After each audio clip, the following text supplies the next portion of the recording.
Assalamualaikum warahmatullahi wabarakatuh. Salam jumpa pemirsa. Jumpa lagi dengan saya Sylvie dalam berita 10. High-Lotin, susu sumber protein yang tinggi kalsium, lebih rendah lemak, dengan rasa enak untuk tumbuh ke atas, kembali mengadakan High-Lotin Design Thinking Marathon 2022, guna memperkenalkan dan menumbuhkan praktik pembelajaran design thinking bagi siswa-siswi tingkat SMA dan sederajat di Indonesia. Berlangsung mulai September hingga Desember 2022, High-Lotin berharap lewat kegiatan ini berpola pikir design thinking dapat membantu siswa dan siswi secara solutif menyelesaikan masalah nyata di sekitarnya dengan inovatif dan mengedepankan rasa empati. High-Lotin Design Thinking Marathon 2022 didukung oleh Pusat Prestasi Nasional Kementerian Pendidikan, Kebudayaan, Riset, dan Teknologi, serta bekerja sama dengan Atlas, All-in-One English online learning platform yang merupakan praktik baik dari penerapan design thinking. Melalui program ini, High-Lotin juga mendorong para orang tua dan tenaga pendidik untuk mendampingi siswa-siswi sebagai mentor dan fasilitator dalam proses belajar design thinking. Susana, Head of Marketing Nutrifood, mengatakan High-Lotin dengan bangga kembali memperkenalkan konsep design thinking serta praktek pembelajarannya melalui High-Lotin Design Thinking Marathon 2022. Di Indonesia, istilah design thinking sendiri masih belum terlalu populer dan belum banyak digunakan oleh siswa-siswi SMA dan sederajat. Tema kompetisi High-Lotin Design Thinking Marathon 2022 adalah Inspiring Application Idea for Teens, membuat ide aplikasi yang menginspirasi disesuaikan dengan kebutuhan remaja. Para pemenang juga berkesempatan mendapatkan hadiah dengan total nilai hingga 120 juta rupiah. Lead Curriculum Developer Atlas, Tasya Amelia Oktavuri, merasa bangga dapat berkolaborasi dengan High-Lotin melalui acara High-Lotin Design Thinking Marathon 2022 untuk mendukung pendidikan di Indonesia yang lebih baik. Atlas hadir untuk memberikan akses terhadap pendidikan bahasa Inggris yang menghadirkan elemen interaksi dan praktek melalui buku pembelajaran bahasa Inggris berbasis Common European Framework of Reference atau CEFR, dilengkapi dengan platform pembelajaran digital. Jadi Atlas itu adalah edutech di bidang pendidikan dan fokusnya di bahasa Inggris. Kita punya produk, sebenarnya kita punya buku yang namanya Atlas, dan buku kita itu bahasa Inggris untuk kelas 1 SD sampai kelas 12, jadi dari 1 sampai 12 SD sampai SMA. Nah, selanjutnya kita juga punya LMS, yaitu Learning Management System, di mana kita punya video lecture, kita punya animated videos. Tentunya dengan buku dan LMS Atlas, kita ingin siswa Indonesia dan guru-guru bahasa Inggris itu sangat membantu mereka untuk melakukan pengajaran bahasa Inggris yang efektif, menyenangkan, dan relevan dengan kebutuhan siswa saat ini. Sementara itu, Razi Talib, CEO founder Revoyu dan Education Practitioner, mengatakan dampak teknologi online banyak yang kita rasakan saat ini, termasuk dalam bidang pendidikan dan future of work. Mulai dari banyaknya profesi baru yang merubah paradigma berkarir, akses belajar menjadi lebih mudah, portofolio hasil karya menjadi lebih penting dibanding sertifikat, hingga prioritas untuk mengedepankan empati pada kemanusiaan dalam memberikan solutif inovatif. Dalam pembukaannya, Ade Supriyatna selaku Koordinator Pengembangan Strategis dan Kebijakan Pusat Prestasi Nasional turut mendukung pembelajaran dan penerapan design thinking untuk menghadapi tantangan masa depan demi menciptakan sumber manusia unggul untuk Indonesia yang lebih baik. Dari tim Riau Raya TV melaporkan.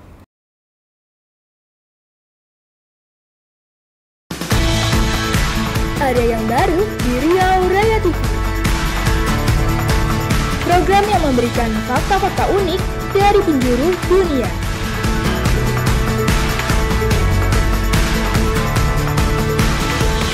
Tahukah Anda, setiap hari hanya di Riau Raya TV.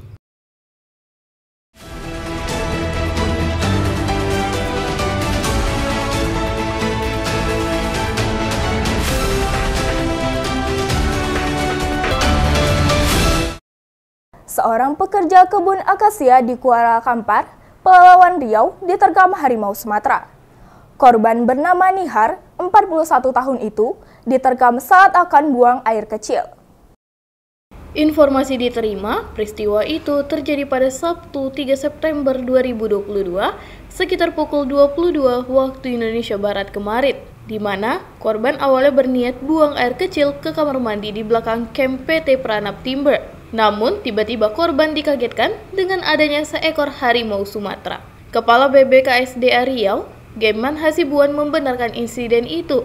Ia juga menjelaskan kalau harimau tiba-tiba sudah ada di depan korban tanpa korban sadar dan saling berhadapan. Harimau tersebut ternyata langsung berdiri dengan dua kaki belakang, sedangkan dua kaki depan spontan langsung mencakar kepala bagian belakang korban dari arah depan. Kampung sana itu 2 hari yang lalu ada salah satu karyawan yang diterkam harimau di malam hari sekitar jam 10 malam, kira-kira jam 10 malam gitu ya. Karena yang bersangkutan keluar dari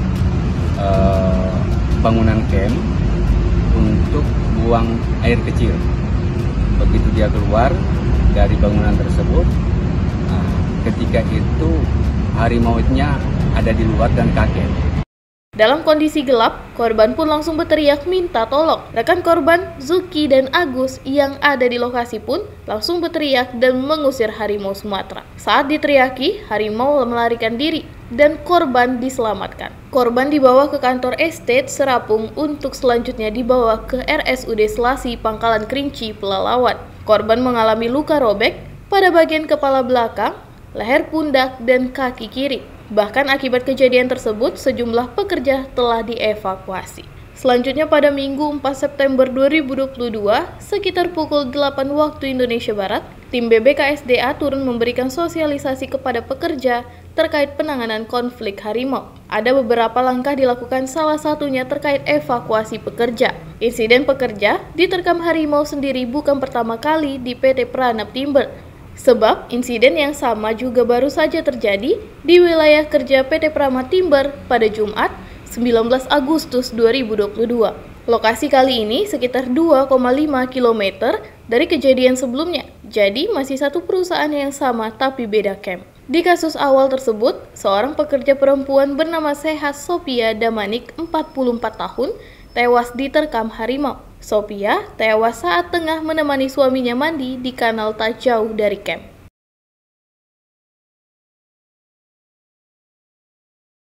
Dari tim Riau Raya TV melaporkan.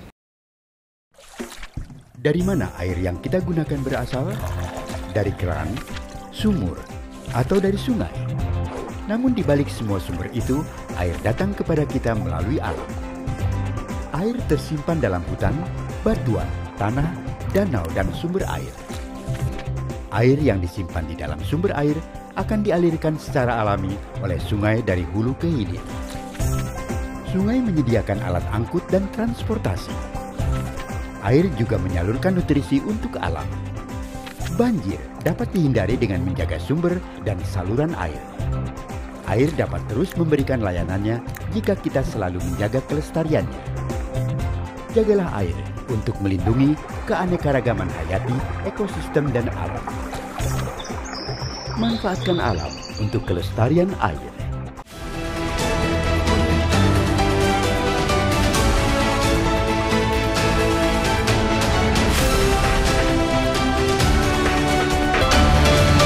Massa yang tergabung dalam Serikat Buruh Sejahtera Indonesia atau SBSI menggelar unjuk rasa di depan gedung DPRD Riau, Jalan Jenderal Sudirman, Pekanbaru, Selasa 6 September 2022. Massa yang terdiri dari para buruh memprotes kebijakan pemerintah atas kenaikan harga bahan bakar minyak, baik subsidi maupun non-subsidi. Berdasarkan pantauan, ratusan buruh membawa spanduk berisikan protes menolak naiknya harga BBM di Indonesia, serta meminta kenaikan UMK 2023 sebesar 13%. Mereka menilai kenaikan harga BBM di situasi yang tidak tepat, karena masyarakat kini tengah dalam pemulihan ekonomi selepas dari efek COVID-19. Salah satu orang orator mengatakan setelah 2 tahun, upah buruh tak naik. Kini kenaikan upah hanya naik Rp28.000. Rendahnya angka itu dinilainya menyusahkan buruh karena harga bahan pokok yang semakin melonjak tinggi. Ketua Partai Buruh Riau Erik mengatakan, selain menolak kenaikan harga BBM, pihaknya juga mendesak perusahaan untuk mengimplementasikan sesuai dengan ketentuan yang tidak merugikan buruh dan menolak Omnibus Law. Menanggapi hal tersebut, anggota Komisi 1 DPRD Riau, Mardianto Manan, menerima tuntutan kaum buruh dan berjanji akan melaksanakan fungsinya sebagai legislatif.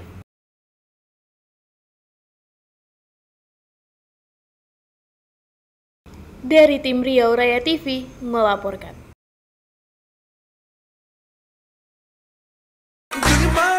Dari Kelvin tadi menceritakan untuk seseorang yang dimana bisa mencoba hal-hal baru, jangan hanya di sana aja dong. Kali ini dengan judul lagu Out dari Clash.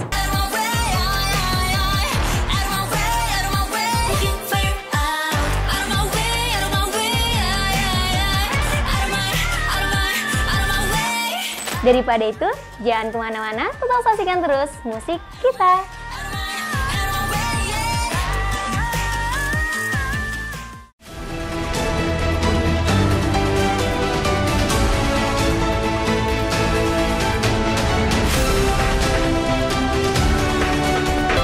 Pemirsa, sekian berita 10 hari ini. Saya Sylvie undur diri.